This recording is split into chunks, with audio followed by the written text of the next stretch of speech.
D'accord. Donc, j'ouvre le bal alors. Bonjour à tous. Donc merci de nous avoir rejoints pour ce webinaire d'information pour la commune urbaine d'Antananarivo. On va laisser encore 2 petites minutes peut-être, le temps que les derniers participants puissent se connecter. Et ensuite, on va démarrer le webinaire.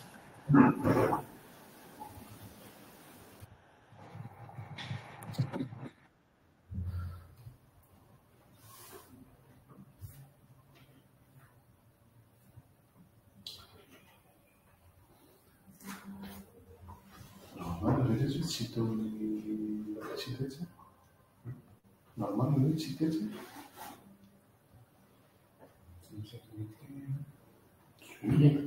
Conectez.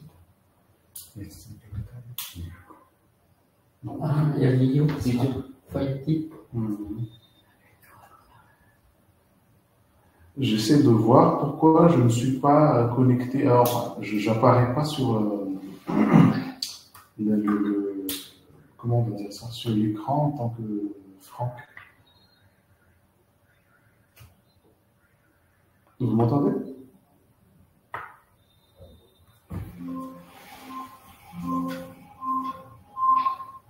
Non, il ne faut pas que tu sois. Il ne faut pas que tu te connectes en même temps, ça va faire écho avec les ordinateurs, il n'y a qu'un ordinateur qui peut se connecter. D'accord.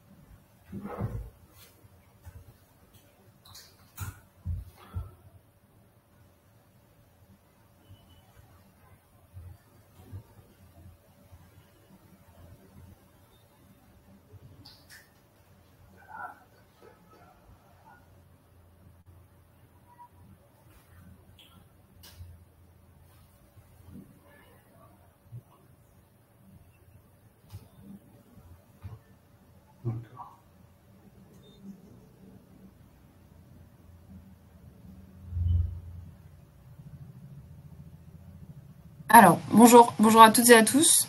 Oui, effectivement, j'étais en mute, donc j'ai eu un petit monologue toute seule. Donc, on va pouvoir commencer ce webinaire d'information. Pour ceux qui nous ont rejoints juste après, merci de vous être connectés et rendus disponibles pour ce webinaire d'information sur l'appel à projet de la commune urbaine d'Antananarivo. On va rapidement présenter l'appel à projet en lui-même, les modalités de participation, etc. Je vois que certains se sont déjà familiarisés avec le chat, donc n'hésitez pas à saisir vos interrogations au fur et à mesure du webinaire. On prendra un temps à la fin pour répondre à vos interrogations. Et voilà, sans plus tarder, on va d'abord commencer par un petit tour de table. Je laisse la parole à mes collègues de la CUA pour commencer. D'accord, on va commencer par moi. Bonjour à tous et à toutes. Je suis Franck Ndiansara. J'ai été désigné comme chef de projet Connect. J'étais auparavant à la direction du système d'information de la commune urbaine d'Antananarivo. Je passe la parole à mon collègue. Bonjour à toutes et à tous. Moi, je suis André Navoton, chef de service informatique au sein de la commune urbaine d'Antananarivo, sous la direction de M. Franck.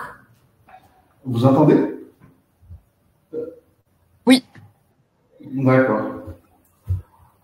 Bonjour à tous, adjudant Lire Angelina, responsable informatique et préventionniste du corps de sapeurs-pompiers d'Antananarivo. Oui, bonjour à tous, je m'appelle Angelina Fandesena, je représente la bonne gouvernance au sein de la commune d'Antananarivo.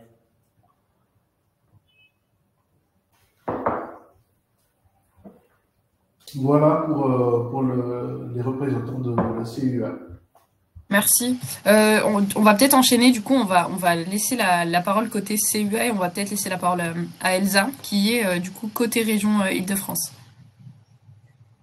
Oui, bonjour à toutes et à tous. Donc, je suis Elsa Gonzalez, Je coordonne les projets de coopération décentralisée entre du coup, la commune urbaine de Tana et la région Île-de-France. Et donc, je suis le projet eConnect ici à Madagascar. Merci. Camille, je te laisse continuer sur la région. Oui, merci beaucoup Chaynesse. Bonjour à toutes et à tous. Moi, je m'appelle Camille Ratini. Je suis la coordinatrice internationale du projet eConnect et je travaille pour la région. Merci Camille.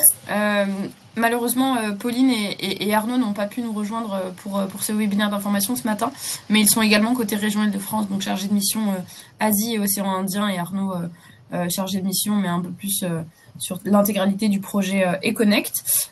Stanislas Buffet qui va nous rejoindre également, directeur de développement chez Cap Digital, et moi-même, donc chef de projet Open Innovation et Transformation numérique chez Cap Digital. Et du coup, on accompagne la collectivité sur l'appel à projet. Donc du coup, on est les interlocuteurs principaux sur tout ce qui est modalités de candidature, etc. Voilà, donc s'il y a la moindre interrogation, c'est moi que vous aurez certainement par mail pour échanger. On va commencer très rapidement avec un ordre du jour assez chargé. On a quelques petites minutes de retard, mais ça devrait aller. Donc, dans un premier temps, on va présenter le programme eConnect. C'est ce dont on vous parle depuis longtemps. Je vois qu'il y a des participants qui connaissent déjà bien eConnect, qui sont des lauréats du premier appel à projet qu'on a lancé. Mais on va recontextualiser pour ceux qui n'avaient pas suivi. Et ensuite, on présentera l'appel à projet vraiment sur la bonne gouvernance, avec les problématiques de la CUA, ses enjeux, ses objectifs, et les besoins à adresser à travers cet appel. Et ensuite, on terminera sur les conditions de participation, donc les modalités, pourquoi participer, qu'est-ce qui est proposé, la propriété intellectuelle qui est importante, et le calendrier de l'appel. Et on terminera sur un temps de questions-réponses à la fin. Je laisse du coup la parole à Camille côté région pour vous présenter le programme eConnect. Oui, merci beaucoup Chaynesse. Donc le projet eConnect est un projet de coopération décentralisée déployé par la région Île-de-France et 4 de ses collectivités partenaires. C'est un projet qui est cofinancé par l'Agence française de développement. Et l'objectif de ce projet est de renforcer la transformation numérique des partenaires de la région et de leur écosystème, en conciliant transition écologique, développement de l'entrepreneuriat numérique local et cohésion sociale des territoires. Donc, je vous parlais de 4 territoires partenaires de la région Île-de-France. Il s'agit du district autonome d'Abidjan, de la région Casablanca-Stade, du conseil départemental de Rufisque et donc de la commune urbaine d'Antananarivo. Donc, comment on procède concrètement sur ce projet eConnect? On a 2 composantes. La première composante sur laquelle nous sommes accompagnés par l'Institut Paris Région consiste en l'élaboration de stratégies numériques territoriales pour chaque collectivité partenaire. Et la deuxième composante sur laquelle nous sommes accompagnés par Cap Digital ici présent, et d'ailleurs c'est la composante qui nous intéresse particulièrement aujourd'hui, c'est le développement des solutions numériques d'intérêt général par les écosystèmes, donc à savoir le lancement d'appels à projets tout au long du projet eConnect, et donc l'appui à ces solutions-là. Alors pour la région, c'est la première fois qu'on lance un projet de coopération multiterritoriale, donc c'est également pour nous important qu'on puisse ensemble partager nos expériences et consolider collectivement nos processus de réussite. Pour la petite histoire, là c'est le 2e appel à méso-projet qu'on lance. Là il y a 2 semaines, on a lancé l'appel à projet sur Abidjan. Voilà, donc c'est aujourd'hui le tour de Tana. Et toujours sur cette composante 2, Chaynesse l'a évoqué là juste avant, effectivement, on a déjà lancé des appels à projets pour eConnect en 2024, ce qu'on appelle nous les micro-projets. L'objectif de ces micros était de soutenir l'entrepreneuriat numérique local et donc on a désigné 5 lauréats à Tana, mais également 5 lauréats sur l'ensemble des territoires. Donc aujourd'hui, cette composante appel à projet, elle rentre dans une phase plus ambitieuse avec ce qu'on appelle le lancement d'un méso-projet avec un unique lauréat sur une seule thématique.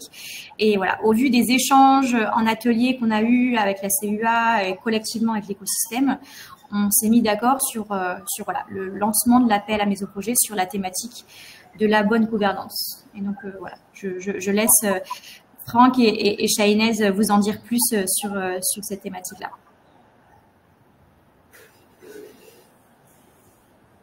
Merci, merci Camille pour cette recontextualisation effectivement qui était essentielle pour continuer. Alors concernant l'appel, la présentation de l'appel à projet, on va faire ça à deux voix, mais je vais laisser la parole à Franck qui va vous formuler un peu plus le contexte et le cadre dans lequel effectivement cet appel à projet survient sur le sujet de la bonne gouvernance. Merci Shainez. Alors, en ce qui concerne les problématiques de la CEA, on en a eu tout un panel, mais après concertation avec toutes les directions confondues, on a tiré 4 grandes problématiques dont il faudrait trouver la solution. Alors, en premier, nous avons constaté la suivante. Je suis sûr que la plupart des auditeurs ont eu affaire à ces problématiques. On a une complexité des processus administratifs. Alors, une démarche que l'on impose aux contribuables est tellement compliquée que, à un moment donné, le contribuable est incité à proposer aux agents administratifs de comment faciliter le processus, quitte à l'inciter à être corrompu. C'est une énorme problématique au sein de la CEA, après ces 5 années d'expérience que j'ai vécues. Ensuite, on a le manque de suivi et de visibilité pour les citoyens. Les citoyens, lorsqu'ils veulent savoir, lorsqu'ils veulent s'informer du point, lorsqu'ils veulent faire le point sur leur dossier, leur doléance, leur demande au sein de l'administration, ils n'ont aucune information. Les informations arrivent au lance-pierre, parfois même au hasard. Ils doivent faire plusieurs va-et-vient entre leur lieu de travail et la CEA pour avoir la plus petite information que l'on veut bien leur accorder. Ensuite, nous avons des informations initiales peu accessibles. Alors, ce qu'on veut dire par là, c'est le standard de service. Franck, excuse-moi, je t'interromps 2 petites secondes. Est-ce qu'il y a la possibilité de se rapprocher peut-être du micro? Je ne sais pas si je suis la seule à avoir le problème, mais parfois ta voix n'est pas très claire malheureusement. D'accord. Je vais me mettre plus près de la machine. Parfait, merci. Effectivement, merci beaucoup. Merci pour la remarque. Alors, donc je remets depuis le premier point. Donc, on a donc affaire à 4 problématiques majeures que l'on a détectées. La complexité des processus administratifs, tellement complexe que par moment les contribuables sont incités à suivre des voies plus faciles, enfin plus faciles, c'est-à-dire corrompues, pour obtenir une validation ou un accord de la CEA. Ensuite, on a le manque de suivi et de visibilité pour les citoyens. Les citoyens ne disposent pas d'informations exactes en ce qui concerne l'avancement de leur dossier au sein de la CEA. En troisième point, nous avons des informations initiales peu accessibles. Alors, par là, on veut parler du standard de service, des démarches à suivre pour obtenir un document ou une validation au sein de la CEA. Alors, bien qu'une interface sous format d'un blog a été mis en ligne il y a à peu près 3 ans pour informer les gens sur les diverses démarches à suivre, nous avons constaté que très peu de gens ont eu accès à cette interface, peut-être par manque de moyens ou par méconnaissance. Il n'y a pas eu de plan de communication bien établi pour promouvoir cette interface. Alors, en dernier lieu, nous avons, ça c'est plus un souci en interne, des échanges interservices complexes et inefficaces. Vu que la CEA utilise encore des papiers, et à l'heure des papiers en termes de transmission d'informations, il arrive que des dossiers soient égarés ou mal écrits, et ça génère énormément, ça alourdit le processus en termes de traitement. Si un dossier peut être validé en 48 heures, il arrive, en cas de perte de documents, que ça traîne jusqu'à 2 semaines. Et ça impacte énormément, négativement, sur la vie, les projets du contribuable. Sans compter sur le fait que pour valider un document, il arrive que 3 directeurs doivent valider une demande pour que le citoyen pour que le contribuable soit satisfait. Et ça coûte énormément en termes de temps. Voilà en ce qui concerne les 4 problématiques que nous avons détectées. Ensuite, je vais vous exposer les enjeux de la CUA. Alors, nous avons pensé à mettre en place des outils numériques, informatiques, afin de faciliter, de solutionner même les 4 problématiques que nous avons évoquées tout à l'heure. L'enjeu premier sera de centraliser, de digitaliser les démarches administratives. Alors, le but est de simplifier le traitement et de permettre à plus d'usagers, de contribuables, d'accéder à toutes les démarches qui les intéressent, soit par un smartphone, ou une tablette ou un ordinateur, du moment que celui-ci est connecté. En second lieu, nous souhaitons offrir un suivi en temps réel des dossiers, c'est-à-dire que le contribuable qui soumet une doléance, une demande à la CUA, puisse être informé en temps réel de l'avancement de son dossier, qu'il sache s'il y a un blocage, si blocage il y a, quelle serait la solution, quelle serait la cause, qu'il soit informé qu'il y a une espèce de compte à rebours qui s'affiche comme quoi son dossier serait validé dans X temps, qu'il puisse planifier correctement son projet. En troisième lieu, nous souhaiterions améliorer le process interne, la coordination.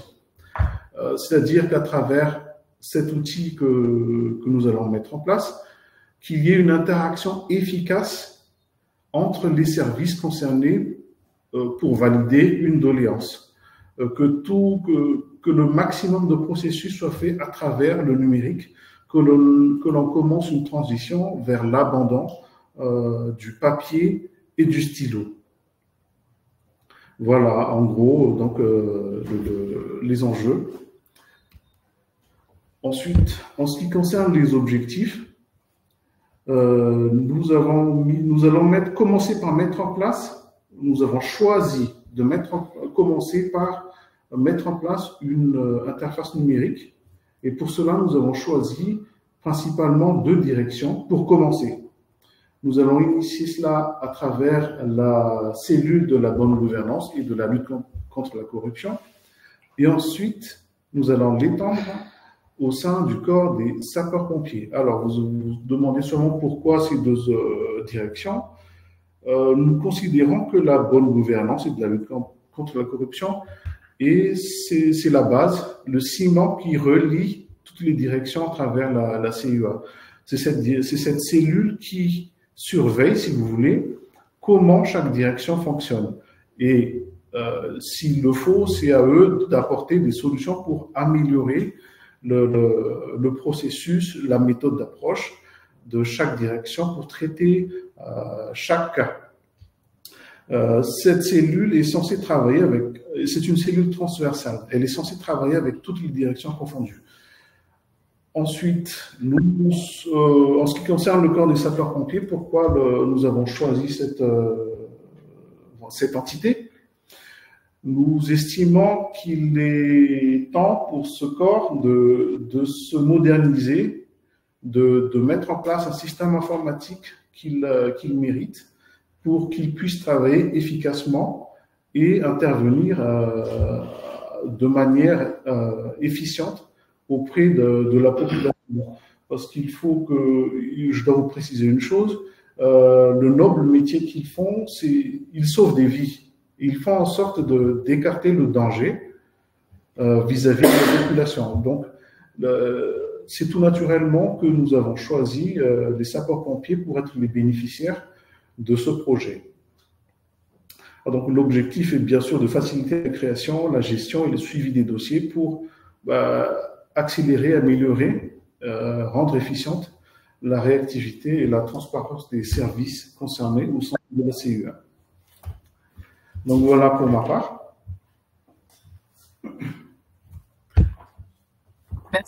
Merci Franck pour ces précisions. Donc voilà, ça vous donne effectivement beaucoup plus d'informations sur voilà pourquoi on a choisi la thématique de la bonne gouvernance avec la CEA, quels sont effectivement les services qui sont concernés. Et là du coup on va pouvoir rentrer un peu plus dans le détail avec Franck sur les besoins à adresser. Donc effectivement on est sur un outil qui permettra de réceptionner les demandes des usagers. On a dressé une liste assez précise par moment, mais qui peut bien évidemment être complétée par les propositions des candidats sur les besoins et les nécessités de cette solution. Donc effectivement, il faut que la soumission soit simplifiée côté citoyen, donc un formulaire en ligne accessible aux citoyens, un accès via un compte personnel ou un dépôt qui ne nécessite pas forcément de création de compte. Tout dépend, et la possibilité toujours d'ajouter des documents en version numérique, ce qui permet effectivement de fluidifier les démarches.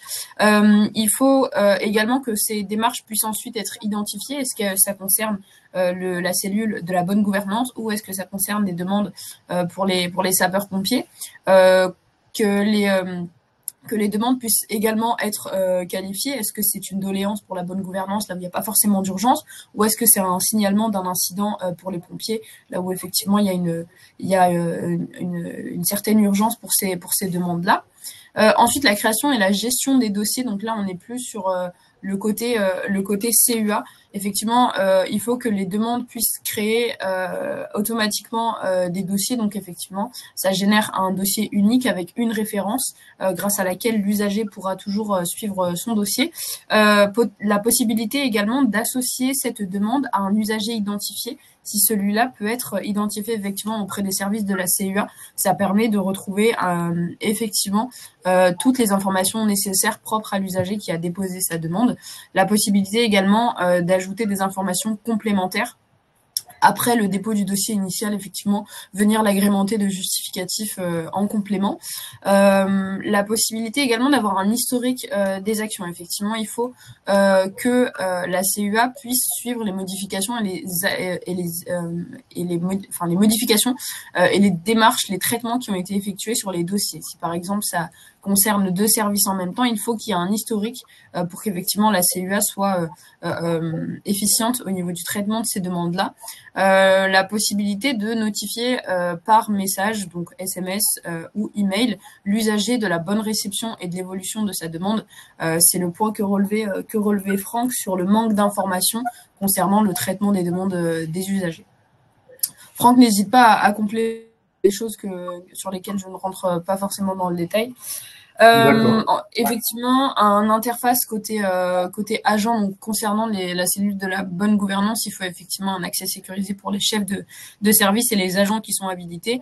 On s'imagine effectivement que ce n'est pas parce que vous êtes côté CEA que vous aurez forcément accès à toutes les données. Il faut une certaine sécurisation des données, la possibilité de consulter les demandes entrantes et les trier par type et priorité, pour que ça permette de fluidifier le traitement des demandes selon l'urgence de certaines.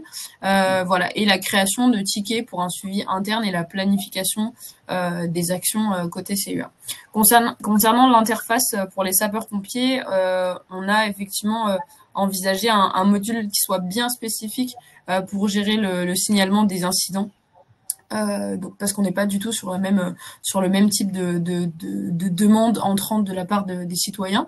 Effectivement, la possibilité d'ajouter des détails sur l'incident qui est signalé, notamment le lieu, le type d'incident, les actions, etc., qui peuvent être entreprises ou qui ont déjà été entreprises sur le lieu de l'incident et qui permettent effectivement une meilleure prise en charge par le service des sapeurs-pompiers. Et la possibilité, cette fois-ci, d'uploader des documents, mais plus prise de photos en direct, la géolocalisation manuelle ou automatique pour effectivement faciliter les interventions des pompiers. Également, une partie sur la notification. Effectivement, il faut pouvoir confirmer la réception de la demande de l'usager. C'est quelque chose qui manque et qui peut effectivement rassurer les citoyens sur l'avancement de leur démarche. Les informer quand leur démarche arrive à des étapes importantes, demande en cours de traitement, demande clôturée, et les alerter quand effectivement il y a des informations complémentaires qui doivent être saisies sur leur espace.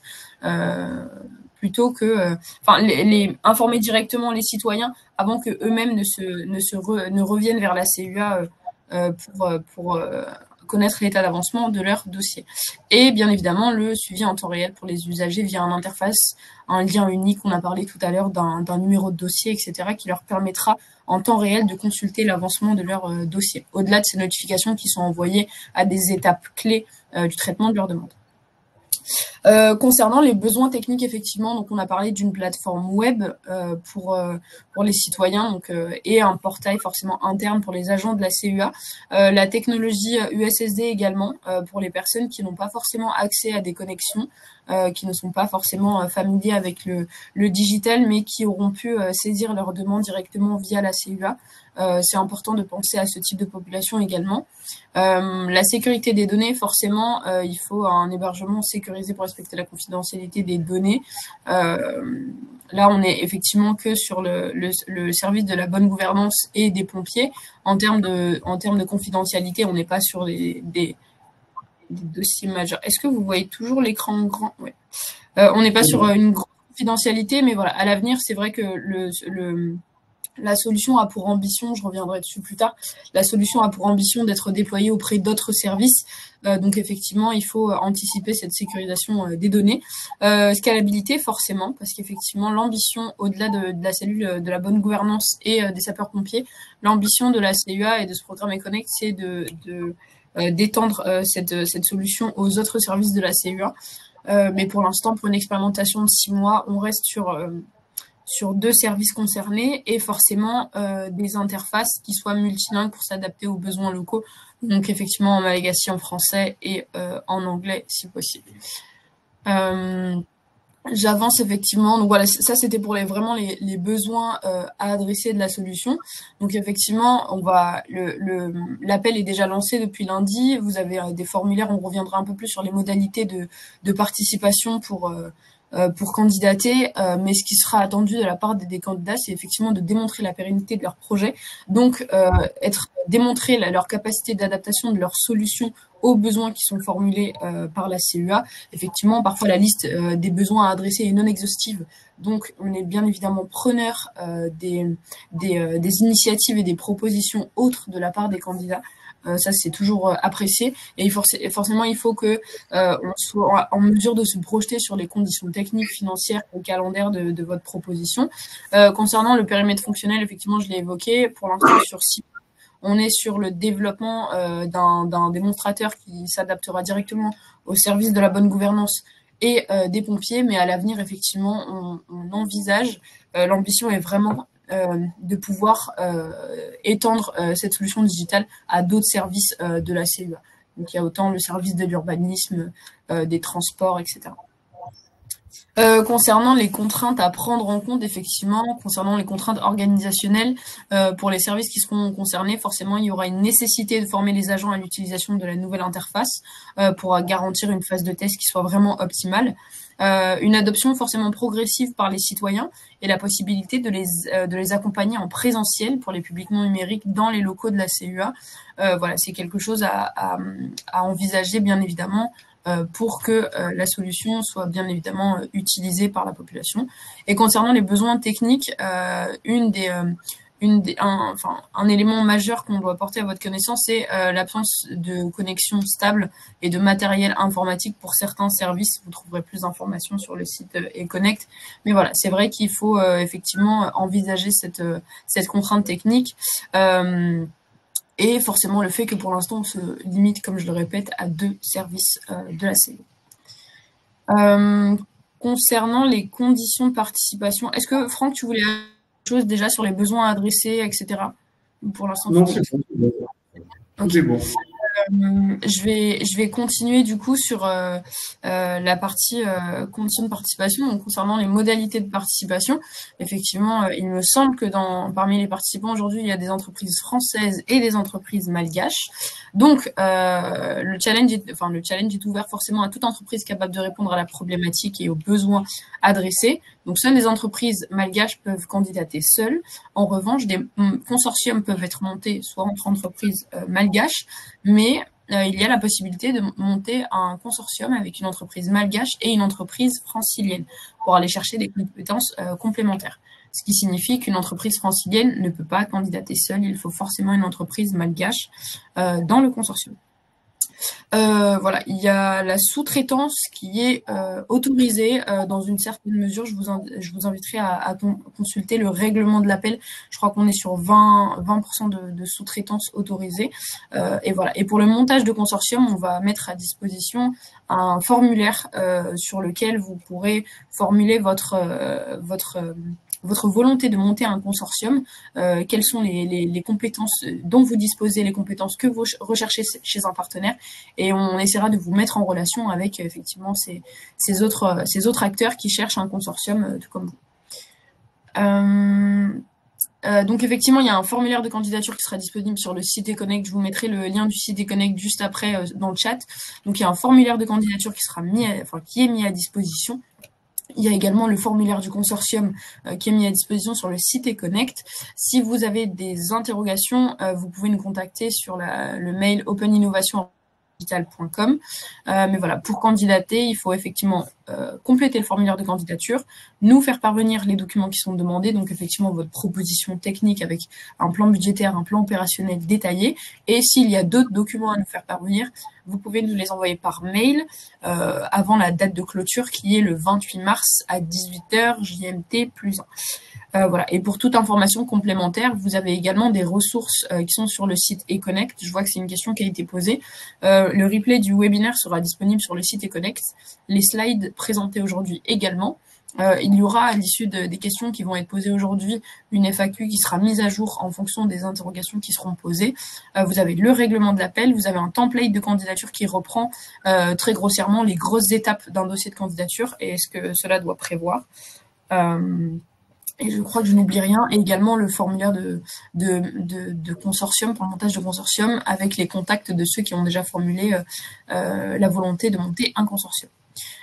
Pourquoi participer? Dans un premier temps, c'est un projet, donc une expérimentation qui est financée à hauteur de 50 000 €. Donc 50 000 € sera attribué au lauréat qui aura été sélectionné à l'issue d'une phase de sélection en 2 temps. Chaque projet devra proposer un financement détaillé en 2 étapes, c'est-à-dire 25 000 € pour l'investissement et 25 000 € pour le fonctionnement. Effectivement, on a du coup une limite de subventionnement d'un montant de 25 000 € pour la partie investissement, donc tout ce qui est vraiment infra pour la mise en place de cette expérimentation. On l'a formulé tout à l'heure, il y a effectivement des besoins techniques et matériels côté CUA pour la mise en place de cette expérimentation. Donc voilà, ça peut aller jusqu'à 25 000 €. Au-delà, ce sera à la charge du lauréat d'assumer ce dépassement de budget, et on est sur 25 000 € pour le fonctionnement. Une autre raison pour laquelle participer, donc effectivement l'expertise et le test, ça permettra effectivement de collaborer avec la CUA et potentiellement ses partenaires pour le développement et la co-construction de cette solution. Ça apportera bien évidemment une certaine visibilité et notoriété parce qu'on a effectivement l'ambition sur le programme eConnect de valoriser toutes les collaborations du projet.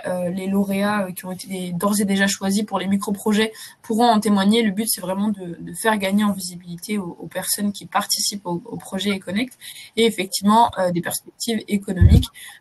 Car effectivement, le fait de développer d'utiliser une de vos briques technologiques pour le développement de cette expérimentation, ça vous permet effectivement d'avoir une certaine expérience en la matière. Je continue sur les critères de sélection. Donc c'est les critères de sélection, mais dans les grandes lignes. Effectivement, on va se baser sur 3 grandes catégories de critères. Donc la pertinence du projet proposé, donc la pertinence du dossier de candidature et la pertinence de la solution par rapport aux besoins qui sont exprimés par la commune, la capacité à conduire l'expérimentation, notamment à travers la maturité technologique suffisante de votre solution, la solidité de votre entreprise, les personnes qui sont mobilisées sur le projet. Effectivement, il faut qu'il y ait suffisamment de ressources humaines qualifiées pour mener cette expérimentation. Et effectivement, le caractère stratégique de ce projet eConnect dans le développement de votre entreprise. Et enfin, on se penchera sur les perspectives de collaboration avec la commune, donc le réalisme budgétaire, le réalisme du plan opérationnel également, et vos expériences dans la collaboration si vous en avez déjà. Concernant le réalisme du plan opérationnel, effectivement, je crois l'avoir évoqué très rapidement. On est effectivement sur une subvention de 50 000 euros. L'expérimentation durera 6 mois avec une période de test qui est inclue dans ces 6 mois. Donc, à l'issue de ces 6 mois, le lauréat devra avoir livré la solution finale qui aura été testée directement dans les conditions réelles. Voilà. Donc, on est sur une période assez courte. C'est pour ça qu'on a besoin de se projeter sur le plan opérationnel et potentiellement sur le plan opérationnel au-delà, si implémentation de la solution il y a. Concernant la propriété intellectuelle, je vais peut-être pas revenir sur tous les points parce qu'effectivement vous avez tous détails dans le règlement, mais voilà, la collectivité demeure forcément titulaire de tous les droits et données qui vous seront soumises dans le cadre de l'expérimentation. Les candidats s'engagent à respecter les conditions de licence et règlements d'utilisation qui vous seront communiqués. Les parties s'engagent forcément à ne pas revendiquer le droit de propriété intellectuelle particulier et des informations qui seront transmises par vous. Vous restez forcément propriétaire de la solution développée dans le cadre du mésoprojet. Les travaux réalisés également, il faudra seulement prévoir un accès à la collectivité, à la solution durant toute la phase de développement. Et au-delà de ça, l'utilisation de la solution développée se fera dans des conditions de marché. Voilà ce que je peux vous dire là-dessus. Je ne vais pas forcément rentrer en détail sur les parties propriété intellectuelle, mais vous avez toutes les informations sur la propriété intellectuelle qui sont détaillées dans le règlement de l'appel qui est déjà disponible sur le site eConnect. Concernant le calendrier de l'appel, donc effectivement l'appel est lancé depuis lundi, donc aujourd'hui on est le 14 pour le webinaire d'information. Le 28 mars sera la clôture des candidatures, donc il vous reste beaucoup plus d'1 mois pour nous soumettre vos candidatures en complétant le formulaire de candidature et en voyant vos documents complémentaires. Ensuite, on organisera un comité de présélection qui permettra de shortlister les meilleures candidatures qui auront l'occasion de pitcher lors de la semaine du 5. Donc c'est un jury de sélection qui aura lieu à Tana, et durant lequel 3 des meilleures candidatures pourront pitcher leur solution, et on retiendra qu'un seul lauréat pour se lancer dans l'expérimentation, et il y aura la signature de la convention le lendemain, et voilà, ensuite ça lancera la phase de développement du prototype et des phases de test pour une durée de 6 mois. Voilà, on prévoit également pour les 3 candidats qui seront présélectionnés, on prévoit également de leur faire des retours, donc c'est ce qu'on appelle la session de pitch training pour les candidats présélectionnés, voilà, pour venir vous challenger sur potentiellement les éléments manquants dans votre candidature. Point de contact sans prétention, il n'y a que moi côté Cap Digital. Donc effectivement, vous pouvez nous joindre à l'adresse openinnovation@capdigital.com si vous avez des interrogations. Voilà. Également sur LinkedIn, n'hésitez pas à m'ajouter sur LinkedIn pour suivre toutes les actualités eConnect. Voilà ce que je peux vous dire sur les prises de contact directement avec nous. Est-ce que côté CEA, côté région, vous voulez compléter, ou est-ce que tout est clair pour vous? Je pense que tout est clair, sauf s'il y a des questions à poser de la part des auditeurs. On est prêt à y répondre. Très bien. Donc on passe effectivement sur la partie questions-réponses. Je regarde rapidement dans le chat.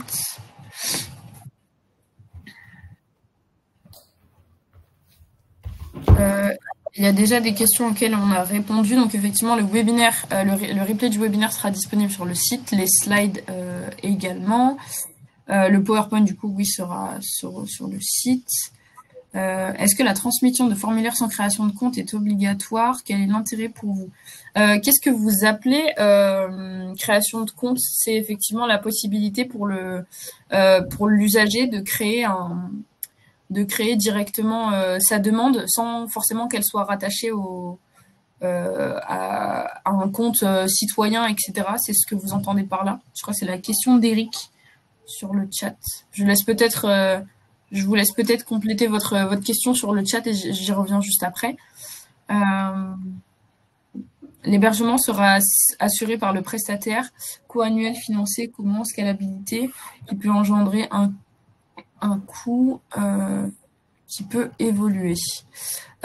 Donc effectivement, l'hébergement, c'est quelque chose qui n'est pas prévu par la CUA.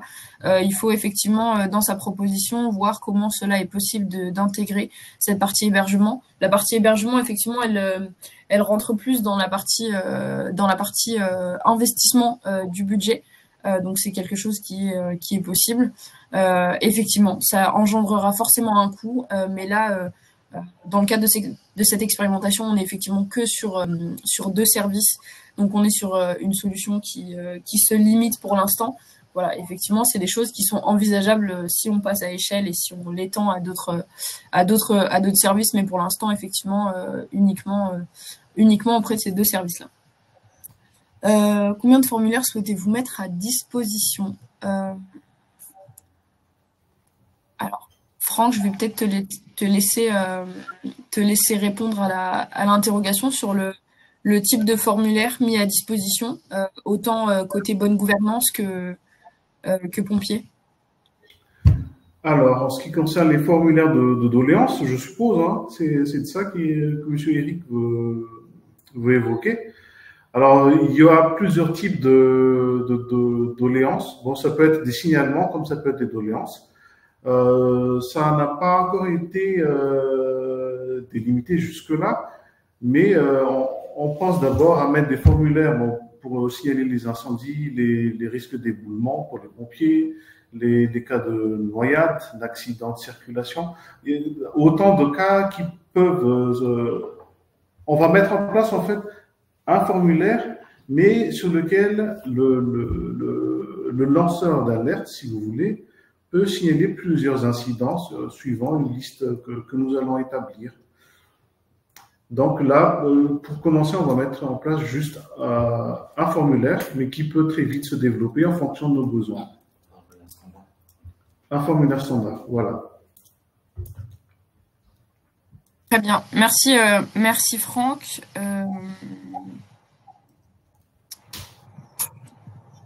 Les frais de fonctionnement sont sur quelle durée? La question de François, les frais de fonctionnement, donc effectivement le budget alloué, c'est vraiment pour le développement du démonstrateur durant les 6 mois et la réalisation de la phase de test. C'est pas pour un passage à échelle au-delà des 6 mois. Donc on est vraiment sur la période de développement et de test. Donc le budget est alloué vraiment pour l'expérimentation, pas au-delà. Au-delà, bien évidemment, il faudra proposer un budget adapté à effectivement l'implémentation de la solution auprès de la CUA et potentiellement auprès d'autres services. Mais on est vraiment sur 6 mois pour le budget proposé. La question de Pierre, le règlement mentionne 50% 25K de la subvention destinée à l'investissement pour les dépenses d'équipes matérielles. La problématique à résoudre semble essentielle, appeler des solutions logicielles. Quelle est l'idée derrière ce montant? Je ne comprends pas très bien la question de Pierre. Effectivement, on est sur une subvention totale de 50 000 €, mais dont les spécificités d'utilisation de cette subvention sont prévues selon les conditions de 25 000 € d'investissement, 25 000 € de fonctionnement. Il n'y a pas de comment dire, c'est des règles assez précises qui nous sont imposées dans le cadre Reconnect. Effectivement, c'est comme ça qu'on est autorisé à utiliser cette subvention. C'est pour ça qu'on se doit de vous le préciser. Mais il n'y a pas forcément d'attente spécifique au fait que la subvention soit partagée de cette manière. Forcément, votre proposition doit être adaptée, mais on n'a pas d'attente précise par rapport à la proposition de solution qui sera faite. Dites-moi dans les questions, enfin dans le chat si je réponds à vos interrogations et si tout est clair pour vous. La prise en compte USSD est-elle obligatoire? Avez-vous une idée de l'expérience utilisateur cible? Je vais commencer à répondre et je laisserai la parole ensuite à peut-être Camille et Franck. La liste des besoins qui sont formulés, c'est vraiment des indications et des objectifs qu'on a, auxquels la solution doit normalement répondre. Effectivement, si vous êtes en mesure de proposer une solution et d'autres technologies pour répondre aux enjeux de la CUA, vous avez totalement la liberté de faire d'autres propositions. Effectivement, nous, quand on parle d'une plateforme web, de la technologie USSD, c'est plus des recommandations, mais forcément, si vous ne proposez pas la technologie USSD, ça va pas vraiment être discriminant pour votre dossier, mais c'est quand même des choses qui sont souhaitées. Voilà. Et concernant le retour, l'idée d'expérience utilisateur cible, je peux peut-être laisser la parole à Franck sur ce qui est souhaité concernant la question du SSD. D'accord. Alors, je voudrais d'abord réagir par rapport à la seconde question de M. Karim. Avez-vous une idée de l'expérience utilisateur cible? Alors oui, l'USSD est vraiment très populaire à Tana. Surtout lorsqu'il s'agit de retirer un certain montant via le mobile money, lorsqu'il s'agit aussi de payer les factures d'eau et d'électricité. C'est une méthode très, je vais dire, accessible à tous. Il suffit de taper un code, une syntaxe qui est déjà préétablie, qui est déjà indiquée à l'utilisateur. Il lui suffit de suivre cette démarche. À moins qu'il y ait erreur de saisie, le système fonctionne parfaitement. Bon, je dis erreur de saisie de la part de l'utilisateur, mais dans 99% des cas, le système USSD est très bien intégré, adopté auprès des utilisateurs de téléphones cellulaires à Antananarivo. Voilà. Est-ce qu'il y a ensuite pour l'autre question, il y avait un autre sujet que je souhaitais. Peut-être pour compléter, Franck, du coup, et pour aller plus loin sur ton propos, si on avait suggéré cette technologie, c'est qu'effectivement, on constate qu'à Tana, il y a une grande partie de la population qui n'a pas forcément accès à Internet pour des raisons de coût, principalement. Et donc, pour nous, l'idée de cette USSD, c'était de populariser notre plateforme pour la rendre accessible aux personnes qui n'ont pas accès à l'Internet. Donc, comme disait Shainès, c'est une suggestion. Mais je pense que au vu de la typologie des utilisateurs de Tana, ça peut être intéressant de se pencher sur la question de l'USSD.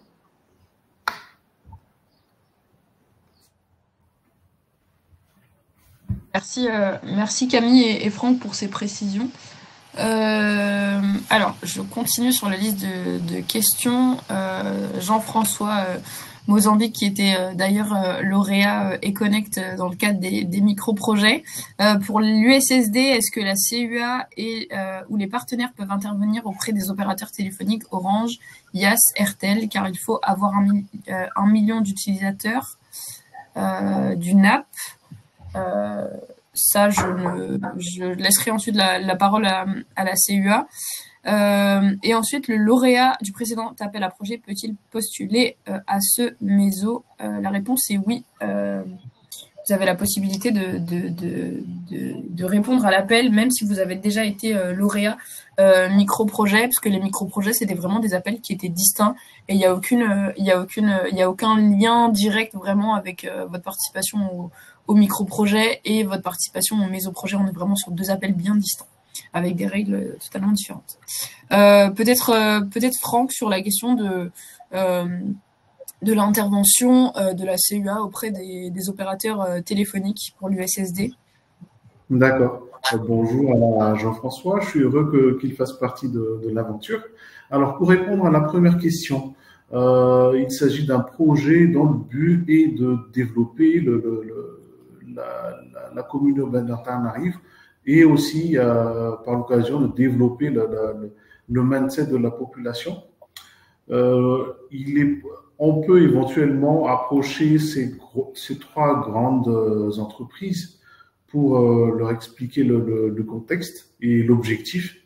Je pense qu'il est toujours possible d'avoir une espèce d'un traitement spécial pour le lauréat afin que la mise en place de l'USSD soit validée, bien que le million d'utilisateurs ne risque pas d'être franchi dans les 6 premiers mois. Donc, ça ne doit pas être un point de blocage. On approchera les 3 grandes entreprises pour appuyer le projet et mettre en place ce système. Merci Franck. Répondre parce qu'on a déjà répondu sur le chat, mais la question de Pierre qui avait été posée juste avant concernant le règlement qui mentionne 50%, 25K de la subvention destinée à l'investissement pour les dépenses d'équipes matérielles, la problématique à résoudre semble essentiellement appeler des solutions. Quelle est l'idée derrière ce montant?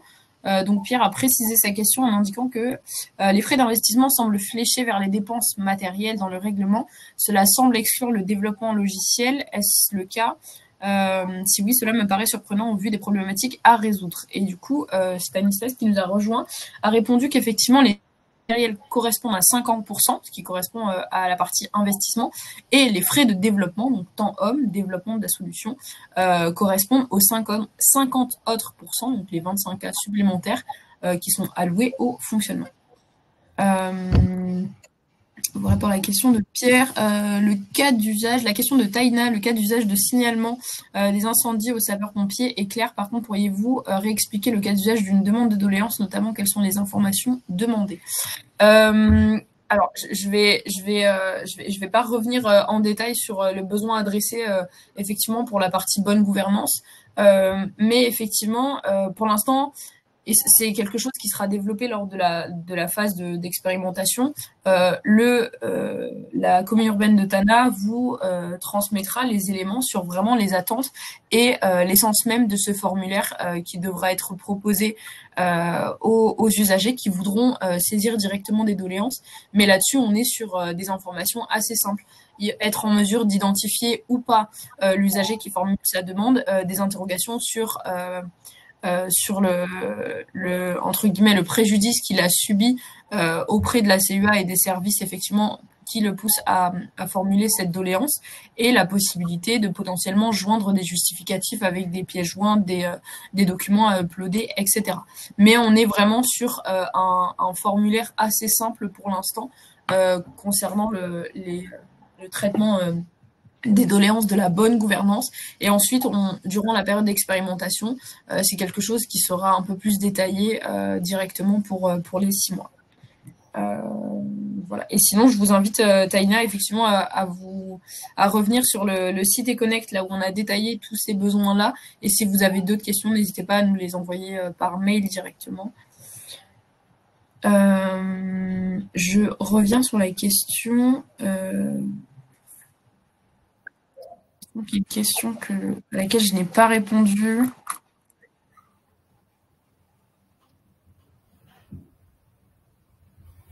Alors, Taïna qui demande, pouvez-vous partager votre écran pour nous présenter le formulaire pour candidater? Là, pour l'instant, je ne peux pas le partager malheureusement, mais le formulaire, vous allez le trouver sur le site Econnect. C'est un formulaire qui est assez simple, qui vous demande dans un premier temps des informations sur votre entreprise, etc.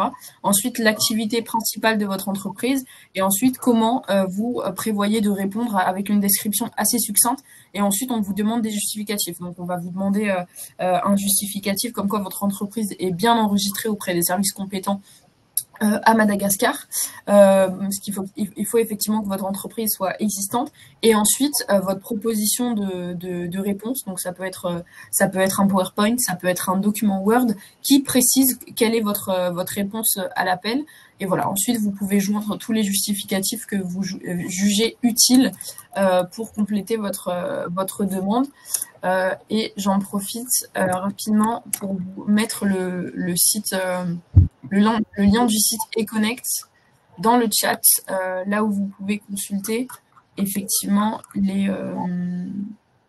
là où vous pouvez consulter toutes les ressources nécessaires, et vous trouverez le lien du questionnaire. Le questionnaire, il est assez rapide, c'est 7 minutes pour le compléter, et vous avez effectivement jusqu'au 28 mars pour saisir votre candidature et nous envoyer tous les documents.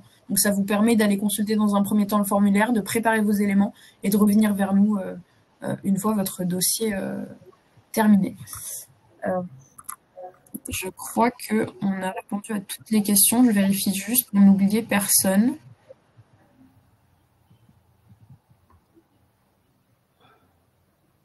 Oui, juste la question de François, il me semble, sur l'identification des usagers qui ont saisi leur demande.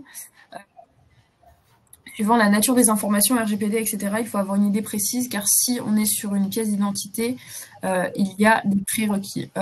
Pour l'instant, la demande qui est formulée, elle n'est pas précisée sur l'identification de l'usager.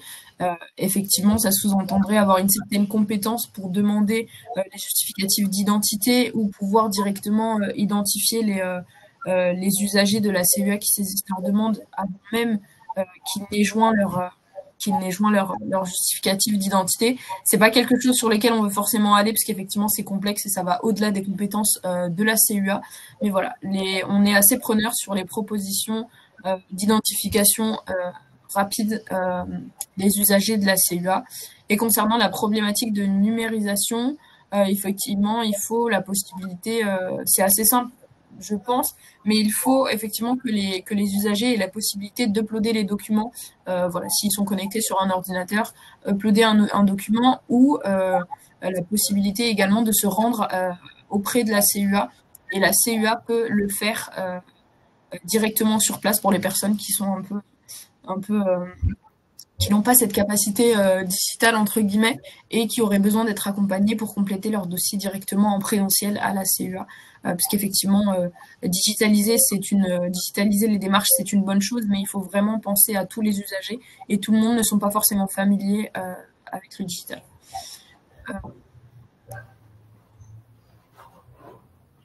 Voilà, je pense normalement avoir répondu à toutes les questions.